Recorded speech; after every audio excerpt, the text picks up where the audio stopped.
నమస్కారం. గీతం యూనివర్సిటీ సమర్పించు లక్ష్యం కార్యక్రమానికి స్వాగతం. కేంద్ర ప్రభుత్వంలోని వివిధ శాఖల్లో క్లర్క్ ఉద్యోగాలకు స్టాఫ్ సెలక్షన్ కమిషన్ నోటిఫికేషన్ విడుదల చేసింది. మొత్తం 5,134 ఉద్యోగాలను ఈ నోటిఫికేషన్ ద్వారా భర్తీ చేయనున్నారు. కంబైన్డ్ హయ్యర్ లెవెల్ ఎగ్జామినేషన్ ద్వారా నియామకం జరిపే ఈ పోటీ పరీక్ష ఎలా ఉంటుంది, ఇందుకు అర్హతలేంటి, పరీక్షా విధానం ఎన్ని భాగాలుగా ఉంటుంది, సిలబస్ ఏమిటి అన్న అంశాలను నిపుణుల ద్వారా తెలుసుకుందాం.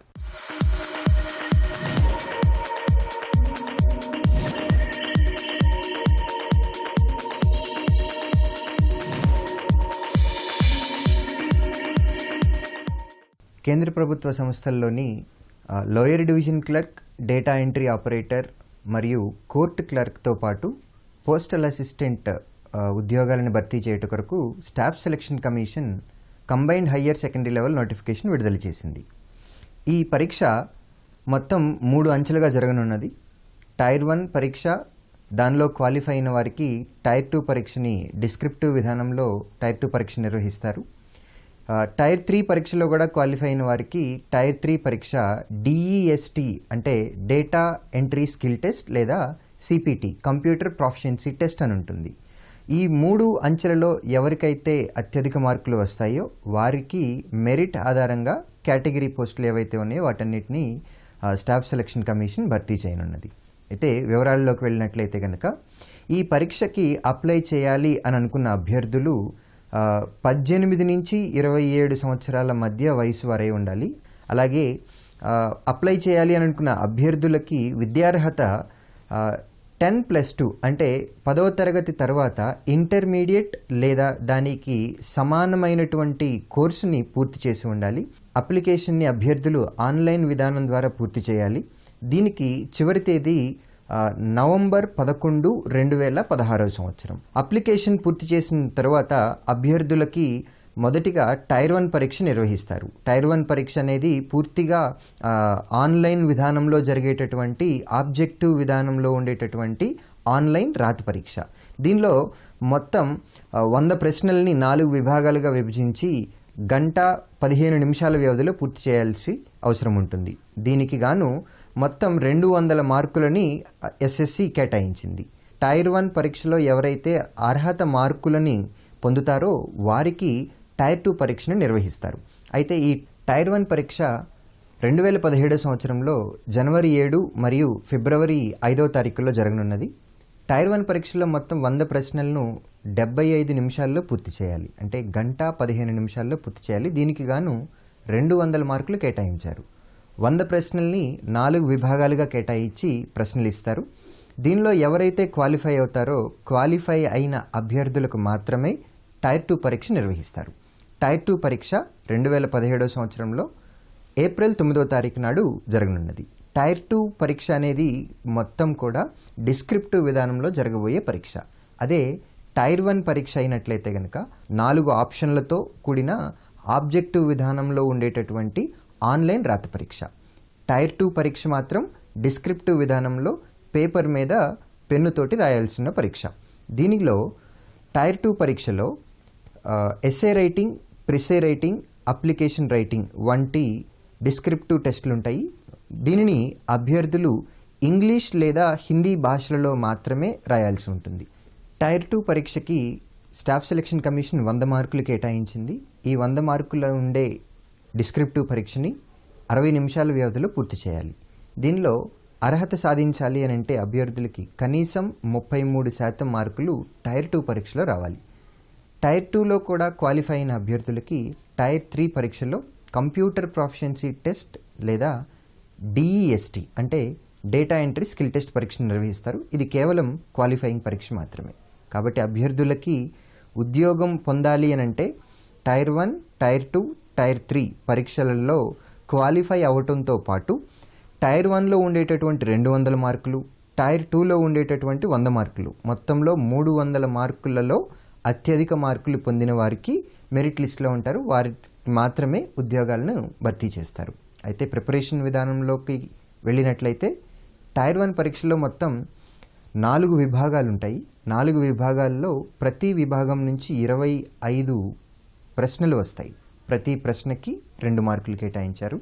సరైన సమాధానం గుర్తించినట్లయితే గనక 2 మార్కులు వస్తాయి. అదే ప్రశ్నకి తప్పు సమాధానం గనక గుర్తించినట్లయితే గనక 1/2 మార్కు తీసేయటం జరుగుతుంది. కాబట్టి అభ్యర్థులు వారికి తెలిసినటువంటి ప్రశ్నలకు మాత్రమే సమాధానాలు పెట్టడం ఎంతైనా మంచిది. టైర్ 1 పరీక్షలోని సిలబస్ని గమనించినట్లయితే మొదటి విభాగం జనరల్ ఇంటెలిజెన్స్. జనరల్ ఇంటెలిజెన్స్లో మనకి నంబర్లు, లెటర్లు, తర్వాత బొమ్మల మీద ప్రశ్నలు ఎక్కువగా వస్తాయి. దీంతోపాటు బేసిక్ రీజనింగ్ అయినటువంటి blood relation, seating arrangement, syllogism నుంచి కూడా 2 నుంచి 3 ప్రశ్నలు వచ్చే అవకాశం ఉంది. అలాగే రెండవ విభాగం అయినటువంటి క్వాంటిటేటివ్ యాప్టిట్యూడ్ మరియు మ్యాథమెటిక్స్. దీనిలో క్వాంటిటేటివ్ యాప్టిట్యూడ్ నుంచి ఎక్కువ ప్రశ్నలు వస్తున్నాయి. మ్యాథమెటిక్స్ నుంచి 25 ప్రశ్నల్లో ఒక 10 ప్రశ్నలు మాత్రమే జనరల్ మ్యాథమెటిక్స్ నుంచి ఉంటున్నాయి. మిగిలిన 15 ప్రశ్నలన్నీ కూడా క్వాంటిటేటివ్ యాప్టిట్యూడ్ మరియు డేటా అనాలిసిస్ నుంచి మాత్రమే వస్తున్నాయి. అలాగే మూడవ విభాగం జనరల్ ఇంగ్లీష్ మరియు కాంప్రహెన్షన్. అలాగే 4వ విభాగమైనటువంటి జనరల్ స్టడీస్. జనరల్ స్టడీస్లో 8, 9, 10 తరగతుల్లో ఉండేటటువంటి ఎన్సీఈఆర్టీ బుక్స్ ఏవైతే ఉన్నాయో వాటిని ప్రిపేర్ అయినట్లయితే కనుక 25 ప్రశ్నలకి 25 ప్రశ్నల్ని కూడా మనం ఆన్సర్ చేసే విధంగా ఉంటాయి. ఉద్యోగం పొందాలి అని అంటే టైర్ 1 మరియు టైర్ 2 పరీక్షల్లో ఉండేటటువంటి ఈ 300 మార్కులలో వచ్చేటటువంటి మెరిట్ ఆధారంగా మాత్రమే పోస్టుల్ని కేటాయిస్తారు. ఈ పోస్టుల్ని కేటాయించడానికి ఎటువంటి ఇంటర్వ్యూ అనేది నిర్వహించడం లేదు. కనుక అభ్యర్థులు రాత పరీక్ష మరియు డిస్క్రిప్టివ్ పరీక్షల్లో మాత్రమే వీలైనన్ని ఎక్కువ మార్కులు పొందటానికి ప్రయత్నించాలి. సివిల్ సర్వీసెస్ ప్రిలిమినరీ పరీక్షలో విజయం సాధించి మెయిన్స్ కు సిద్ధమవుతున్న అభ్యర్థులు ఇక ఉన్న 7 వారాల సమయాన్ని ఎంతో జాగ్రత్తగా వినియోగించుకోవాల్సిన అవసరం ఉంది.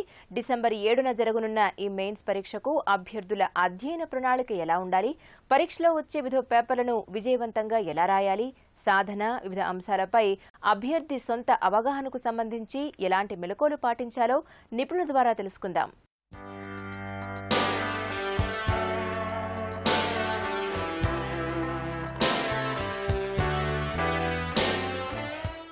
సివిల్ సర్వీసెస్ అనేది ఒక 3 అంచెలను ఇచ్చిన, ముందు ప్రిలిమినరీ, తర్వాత మెయిన్, తర్వాత ఇంటర్వ్యూ. ప్రిలిమినరీ ఆగస్టులో జరిపారు, ఆ రిజల్ట్స్ వచ్చాయి. ఇప్పుడు అందులో ఉత్తీర్ణులైన వారు 15,000 మంది అభ్యర్థులు డిసెంబర్లో ఈ పరీక్ష రాస్తారు.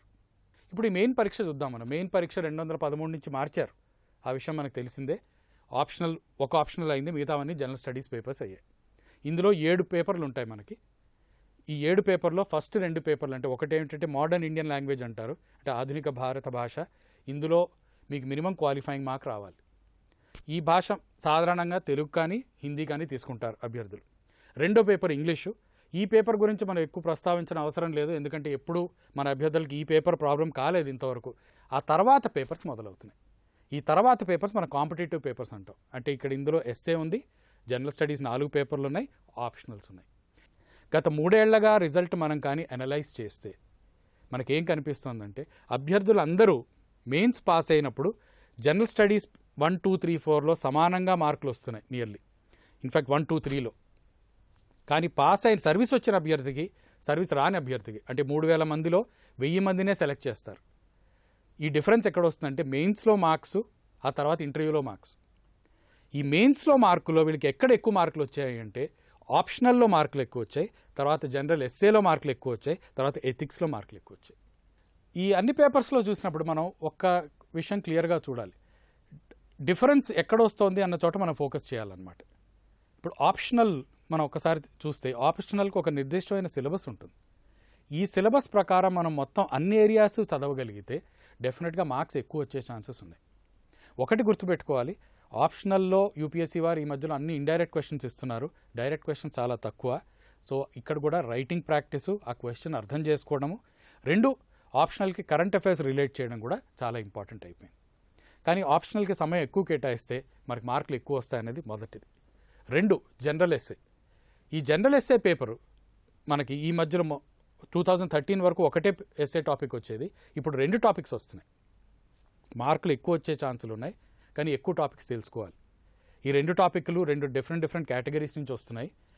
ఎటువంటివి వస్తున్నాయో ఒకసారి పాత పేపర్లో అధ్యయనం చేసి తర్వాత మన వాటికి ప్రిపేర్ అవ్వాలి. ఆ తర్వాత వచ్చింది ఎథిక్స్ పేపర్. మొట్టమొదటి సంవత్సరం ఈ పేపర్లో అందరికీ చాలా మంచి మార్కులు ఇచ్చారు. తర్వాత మెల్లమెల్లగా కరెక్షన్ కొంచెం కఠినం చేశారు. ఈ పేపర్లో మనకి సరిగ్గా 2 డివిజన్స్ ఉంటాయి. ఒకటి essay theory based questions, 2 case studies. Case స్టడీస్లో మార్కులు ఎక్కువ వస్తాయి. కేస్ స్టడీస్ కూడా ఎటువంటి వస్తాయని మనం ఆలోచించవచ్చు. ఈ మధ్యలో గత సంవత్సరంలో గత 6 నెలల్లో జరిగిన కొన్ని ఇన్సిడెంట్స్ తీసుకుని మీరు దానికి సంబంధించినవి రావచ్చు. ఎథిక్స్ పేపర్ అయిన తర్వాత general studies paper 3, paper 2, paper 1 అలా వెళ్ళొచ్చు. పేపర్ 1, పేపర్ 2 లాస్ట్ ఇయర్ బాగా లో స్కోరింగ్గా ఉన్నాయి. పేపర్ 3లో పర్వాలే మార్కులు వచ్చాయి.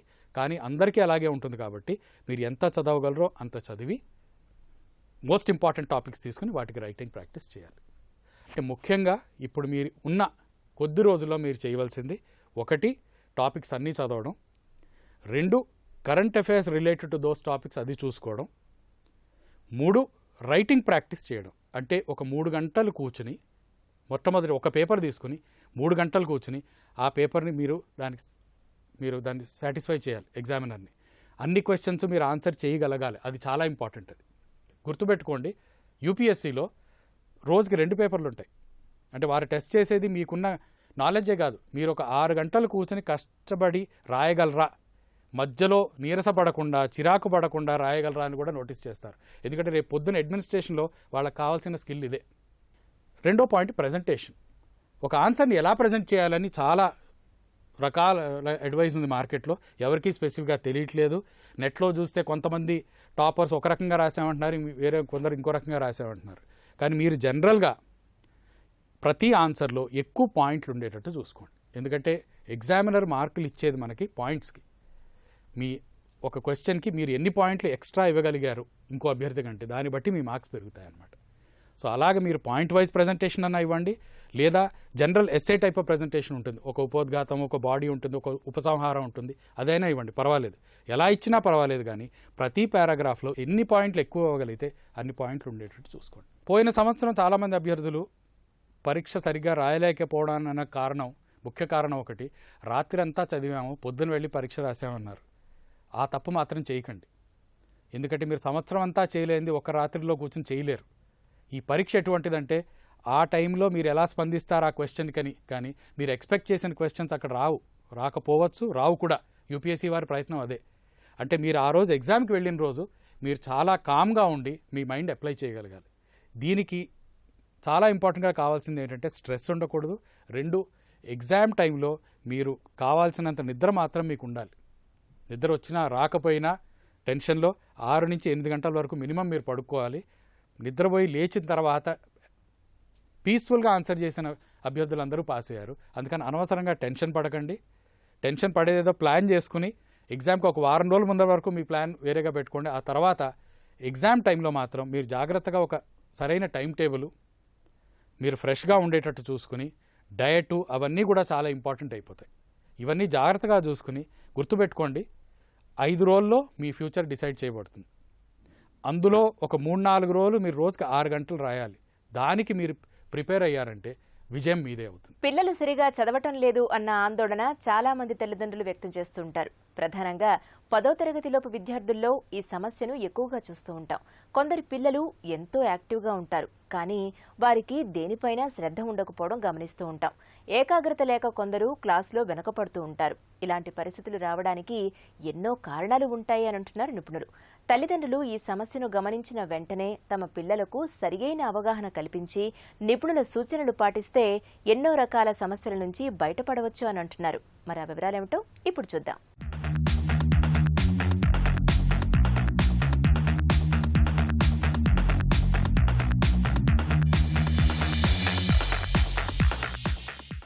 పిల్లలు ఎందుకు సరిగా చదవలేకపోతున్నారు అనే దాని మీద ఈరోజు మనం తెలుసుకోవాల్సిన విషయాలు, దాని పరిష్కార మార్గాలు. పిల్లలు సరిగా చదవలేకపోవడానికి కారణాలు, మన బాడీలో ఉండే ఇన్ఫర్మేషన్ ప్రాసెసింగ్ సిస్టమ్ అనేది ఒకటి ఉంటుంది. అంటే దాన్ని పంచేంద్రియాలు అంటాము. దృష్టి, చలనము, వాసన చూడడం, రుచి చూడడం, తాకడం అనే అంశాల మీద ఆధారపడి ఉంటుంది.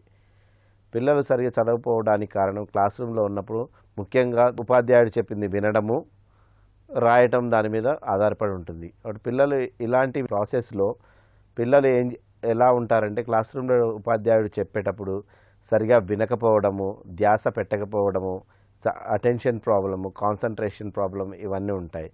అలాంటి ప్రాబ్లమ్స్ ఉన్న పిల్లల్లో వాటిని ఎలా మనము గమనించాలి, ఉపాధ్యాయులు ఎలా గమనించాల్సి ఉంటుందంటే, పిల్లవాడు చెప్పినది సరిగా వింటున్నాడా లేదా అనే దాన్ని ఉపాధ్యాయుడు చెప్పిన వెంటనే పిల్లవాడిని ఒక ప్రశ్న వేయాల్సి ఉంటుంది. ఇప్పుడు చెప్పిన దానికి సమాధానం ఏంటని. అప్పుడు పిల్లవాడు సరిగా విని ఉండడు. రెండవది, పిల్లవాడు రాస్తున్నాడా లేదా అనేది గమనించడానికి పిల్లవాడు బోర్డు మీద నుంచి కాపీ చేయకుండా పక్కన ఉన్న స్నేహితుని దాంట్లో ఉంచి కాపీ చేస్తూ ఉంటాడు. పక్క పిల్లవాడి దాంట్లోంచి కాపీ చేసినప్పుడు టీచర్స్ తరచూ ఏమని అనుకుంటూ ఉంటారంటే, ఈ పిల్లవాడు వినట్లేదు, వీడు పక్కవాడి దాంట్లో చూసి రాస్తున్నాడు అని అనుకుంటారు. కానీ అలా కాదు. వానికి ఏదైనా దృష్టి ప్రాబ్లం అంటే విజన్ ప్రాబ్లం ఉన్నా కూడా పిల్లలు ఒక్కొక్కసారి ఇలాంటివి తరచూ జరుగుతూ ఉంటాయి. ఇలాంటి సమస్యలు ఉన్నప్పుడు పిల్లల్ని ఉపాధ్యాయులు గమనించి వారి యొక్క పేరెంట్స్కి ఇన్ఫామ్ చేసి, మీ పిల్లవాడు సరిగా చదవట్లేదండి, రాయట్లేదు, ఇలాంటి అంశాల మీద మీరు కొంచెం శ్రద్ధ వహించి, ఇలాంటి ప్రాబ్లమ్స్ ఏమన్నా ఉంటే దీనికి సపరేట్గా రిహాబిలిటేషన్ కౌన్సిల్ ఆఫ్ ఇండియా నుంచి శిక్షణ పొందిన ఉపాధ్యాయులు ఉంటారు. వాళ్ళని సంప్రదించి స్పెషల్ ఎడ్యుకేటర్స్ ద్వారా మీరు రెమిడియల్స్ తీసుకోవాల్సి ఉంటుంది.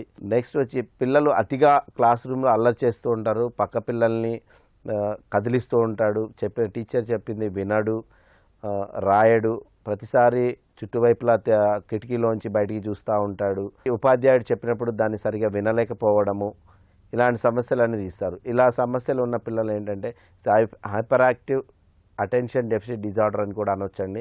అటెన్షన్ డెఫిసిట్ డిజార్డర్ అంటే అటెన్షన్ లేకపోవడం, ఒక దగ్గర కుదురుగా కూర్చోకపోవడము, చెప్పింది వినలేకపోవడము, ఇలాంటిన్నింటినీ అటెన్షన్ డెఫిసిట్ అంటాము. ఇంకొకటి ఏంటంటే హైపర్ యాక్టివ్, ఎక్కువ అతిగా అల్లరి చేస్తుంటారు అనమాట. కొంతమంది ఉపాధ్యాయులు మీ పిల్లవాడి గొడవని మేము భరించలేకపోతున్నామండి, తోటి విద్యార్థుల్ని డిస్టర్బ్ చేస్తున్నాడు బాగా, ఇలాంటి అన్ని కంప్లైంట్స్ ఉపాధ్యాయులు పేరెంట్స్ చెప్తూ ఉంటారు. పేరెంట్స్ కూడా లేదండి మా పిల్లవాడు మంచివాడే, మా ఇంటి దగ్గర అలాంటివి ఏం చేయడని ఉంటారు. తల్లిదండ్రులు కూడా దీన్ని గమనించి పిల్లల్లో ఉన్న ఇలాంటి లక్షణాలు ఉన్నప్పుడు ఏంటంటే ఉపాధ్యాయునితో చర్చించి దీనికి తగిన శిక్షణ పొందిన స్పెషల్ ఎడ్యుకేటర్స్, సైకాట్రిస్టులు, సైకాలజిస్టులు ఉంటారు. వాళ్ళని సంప్రదించి వారికి కావాల్సిన రెమిడియల్ మెథడ్స్ని తెలుసుకోవాల్సి ఉంటుంది. మళ్ళీ ఇంకొక విషయానికి వచ్చినప్పుడు ఏమవుతుందంటే, పిల్లలు రాయడంలో ఎక్కువగా ఇబ్బంది పడుతూ ఉంటారు. రాయడంలో ఇబ్బంది పడినప్పుడు ఏంటంటే చేతి వేళ్లలో ఉన్న పెన్సిల్ గ్రిప్ అనేది మనకి లేనప్పుడు కూడా పిల్లల్ని సరిగా రాయలేకపోతూ ఉంటారు. అలాంటివి కూడా తల్లిదండ్రులు గమనించుకోవాల్సి ఉంటుంది. రైటింగ్లో ఉన్న ప్రాబ్లమ్స్ని కూడా గమనించి దానికి తగిన పరిష్కార మార్గాలను చూసి ఈ సమస్య నుంచి తొందరగా బయటికి రావచ్చును. చదవడంలో ప్రాబ్లం ఉంటుంది. చదవడంలో అంటే శబ్దాలను గమనించడం. ఇప్పుడు మనకి ఇంగ్లీష్ చదువుతున్నారనుకోండి, ఇంగ్లీష్ చదివేటప్పుడు మనకి బేసిక్స్లో ఫోనెటిక్స్ అనేది నేర్పిస్తారు. బట్ ఏంటంటే ఇంగ్లీష్ భాష అనేది మన ఇండియాలో మన రీజనల్ లాంగ్వేజెస్ ఉంటారు కాబట్టి మదర్ టంగ్ ఇన్ఫ్లుయెన్స్ ఎక్కువ ఉంటుంది. అంటే మన మాతృభాష ఏది ఉంటుందో అది మనం ఎక్కువగా ఉపయోగిస్తుంటాం కాబట్టి అదర్ లాంగ్వేజ్ని మనం తొందరగా గ్రహించలేకపోవడం జరుగుతుంది. ఇలాంటివి ఏంటంటే ఫోనెటిక్స్ ప్రాబ్లం అంటే శబ్దాల ప్రాబ్లం ఉన్నప్పుడు ఏంటంటే పిల్లలు సరిగా దాన్ని చదవలేకపోవడము, చెప్పిన దాన్ని అర్థం చేసుకోలేకపోవడం జరుగుతుంది. ఇలాంటి ఫోనెటిక్స్ ఉన్న ప్రాబ్లమ్స్ని కూడా సరైన పద్ధతిలో ఫోనోలాజికల్ ప్రాసెస్ని సెట్ చేసుకుంటే దాని ద్వారా పిల్లలు సరిగా చదవడం అనేది జరుగుతుంది. వీటికి కూడా స్పెషల్గా మనకి ట్రైన్డ్ అయిన వాళ్ళు ఉంటారు, స్పెషల్ ఎడ్యుకేటర్స్ ఉంటారు. వీళ్ళని సంప్రదించి మనం సరైన పరిష్కార మార్గం తెలుసుకోవచ్చు. నెక్స్ట్ వచ్చి పిల్లల్లో లెక్కల్లో ఎక్కువ ఇబ్బందులు పడుతూ ఉంటారు. లెక్కల్లో ఎక్కువ ఇబ్బందులు అంటే ఎలాంటి ప్రాబ్లమ్స్ అంటే, ఇప్పుడు మీరు 41ని రాయమన్నారనుకోండి, పిల్లవాడు 14 రాస్తాడు. 12 అన్న చెప్పారనుకోండి, 21 రాస్తాడు. అంటే మీన్స్ 12 అంటే 21, 14 అంటే 41, ఇలాంటివి రివర్సల్ ప్రాబ్లమ్స్ అనేవి జరుగుతూ ఉంటుంది. వీటిని కూడా గమనించుకోవాల్సి ఉంటుంది. ఇలాంటి సమస్యలన్నీ మొదటి తరగతి నుంచి 10వ తరగతి వరకు ఉంటాయి. మొదటి తరగతిలో ఉన్నప్పుడు నుంచే చిన్న వయసులోనే గమనించినట్లయితే వీటికి సరైన పరిష్కారాన్ని మనం తెలుసుకోగలడానికి ఈ సమస్య నుంచి త్వరగా బయటికి రావడం జరుగుతుంది. ఇలాంటి ప్రాబ్లమ్స్ ఉన్న పిల్లల్ని జాగ్రత్తగా ఉపాధ్యాయులు గమనించి పేరెంట్స్తో డిస్కస్ చేసి, పేరెంట్స్ కూడా చాలా జాగ్రత్తగా ఆలోచించి ఇలాంటి సమస్యలు ఉన్నప్పుడు పిల్లవాడిని నెగ్లెక్ట్ చేయకుండా ఈ సమస్యకి పరిష్కారాన్ని కంపల్సరీ తీసుకున్నట్లయితే వాళ్ళు ఇలాంటి ప్రాబ్లమ్స్ నుంచి పిల్లల్ని త్వరగా మనం ఈ సమస్యల నుంచి బయటపడవేయచ్చు. ఈ వారం ఉద్యోగాలు ప్రవేశాల్లో మరికొన్ని అవకాశాల వివరాలను పొందుపరిచాం. పూర్తి వివరాల కోసం ఆయా సంస్థల వెబ్సైట్లను కూడా అందిస్తున్నాం. మరి జాగ్రత్తగా గమనించి లబ్ధి పొందుతారని ఆశిస్తాం. Central industrial security force SC/ST backlog recruitment ద్వారా కానిస్టేబుల్ డ్రైవర్ పోస్టులు 441. అర్హత 10వ తరగతి. చివరి తేదీ November 19. Central silk board Bengaluru agricultural విభాగాల్లో సైంటిస్ట్ పోస్టులు 65. అర్హత అగ్రికల్చర్ సైన్స్ లో PG. చివరి తేదీ November 11. National law school of India దూర విద్య ద్వారా లా విభాగాల్లో PG డిప్లొమా కోర్సుల్లో ప్రవేశాలు. అర్హత డిగ్రీ. చివరి తేదీ October 28. Indian institute of science education and research chemistry, maths, biology విభాగాల్లో PhD ప్రోగ్రాంలో ప్రవేశాలు. అర్హత సంబంధిత PG. చివరి తేదీ అక్టోబర్ 30. కోరుకొండ సైనిక్ స్కూల్ 6, 9 తరగతుల్లో ప్రవేశాలు. అర్హత 5, 8వ తరగతి. ఎంపిక రాత పరీక్ష ఆధారంగా. చివరి తేదీ నవంబర్ 30. ఈ వారం గీతం యూనివర్సిటీ సమర్పించు లక్ష్యం కార్యక్రమం మీకెంతగానో ఉపకరిస్తుందని ఆశిస్తాం. మీ అభిప్రాయాలు, సూచనలు మా ఇమెయిల్ ఐడికి పంపించండి. మా ఇమెయిల్ ఐడి laksham@etv.co.in. వచ్చే వారం మరికొన్ని అంశాలతో మళ్లీ మీ ముందుకొస్తుంది మీ గీతం యూనివర్సిటీ సమర్పించు లక్ష్యం. అంతవరకు సెలవు. నమస్కారం.